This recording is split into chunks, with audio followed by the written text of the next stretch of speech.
Hey Kapal artists, this is Miss Chen, and today I'm going to be showing you how to do printmaking with markers and styrofoam. So this is the styrofoam that I have. You can see it's a pretty small piece and it's a rectangle shape. If you're at home using a styrofoam plate or you're using a to-go box that's clean, try and cut it into a rectangular shape if you can, okay? So I'm going to be using a smaller styrofoam, but remember, use what you have as best as you can. And if you don't have any styrofoam, I'm sure your teacher has left you instructions, and you could always do this digitally on the Sketches app as well. I also have paper ready. You'll want to use kind of a thicker paper since it's going to get a little wet. You're going to need a ruler, 2 different colored pens. These are just ballpoint pens. I've got washable markers. This is super important.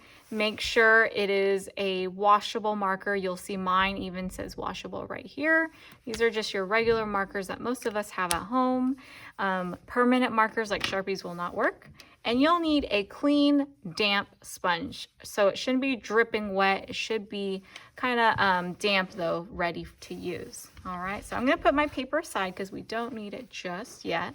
We're gonna start with our styrofoam plate.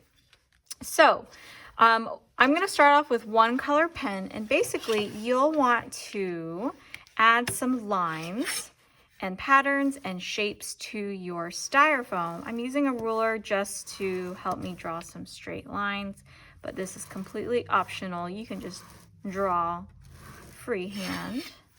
So I am pressing kind of hard because I want to make sure I leave an indentation. So that means I'm pressing down, not so hard that I'm poking a hole through my styrofoam, but when I feel it, I can kind of feel like a bump to it. Now, one thing you want to avoid today when you're designing your styrofoam is you'll want to avoid letters, because when you print, it's going to show it backwards. So stick with lines and shapes and simple patterns today. All right, so I'm going to finish up this line of hearts, and you'll go ahead and do this to your whole styrofoam plate with your first pen color. When you're done, you're going to go over it with another pen color. So I'm using red, and if you're at home, it doesn't matter what color your pens are. The main difference and the main reason why we want to use 2 different pen colors, and it just helps us show where we already retraced it. So we're going to retrace over everything again with a different color pen.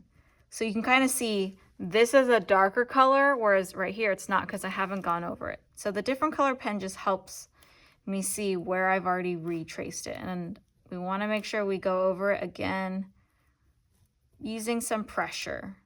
And when we use pressure and press down really nicely, it helps us get a better print too.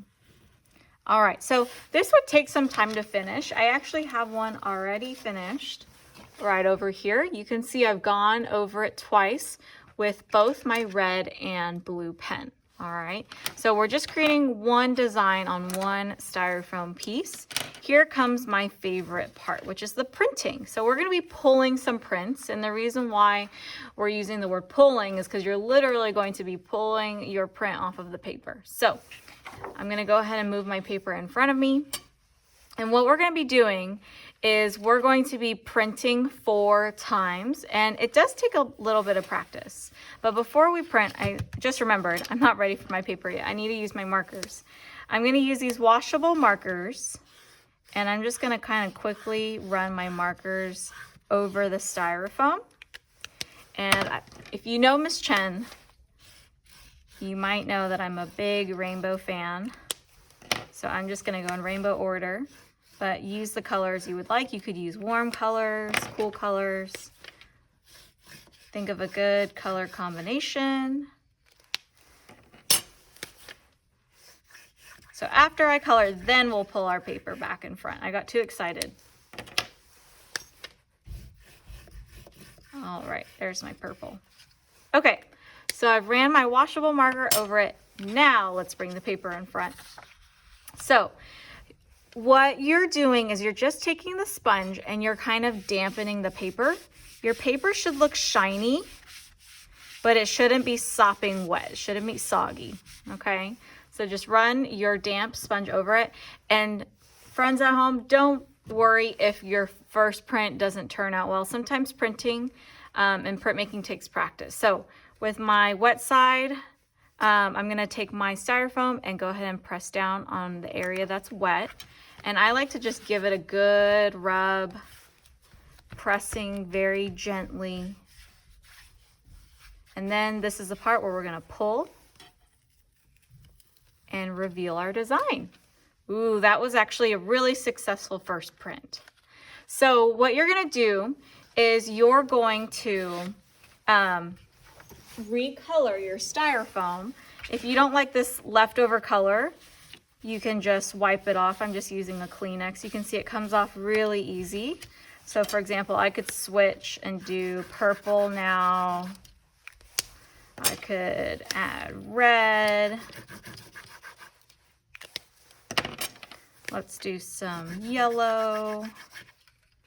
And I think I'm gonna end it with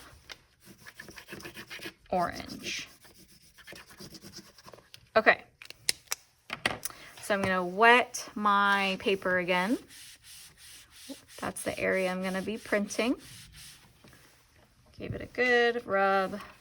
And now let's place our styrofoam right next to our first one. Give it a good rub. And let's pull the print. Ooh, I think that turned out pretty good. You can see I maybe missed a little bit of a spot, but all good. I'm not gonna redo the stamp, okay? So repeat that 2 more times until you have 4 prints. You're gonna save this artwork for next week, okay? So we're gonna add on top of it. It's really important you have 4 prints today. If you accidentally print a second time or a third time or 4th time and you don't like it, you could always cut it out and glue it all 4 prints onto another piece of paper. Just a way to problem solve. But in the end, you want 4 nice prints, and I'll put a finished picture in the Google slide so that you guys can see it. All right. Good luck and have fun printmaking.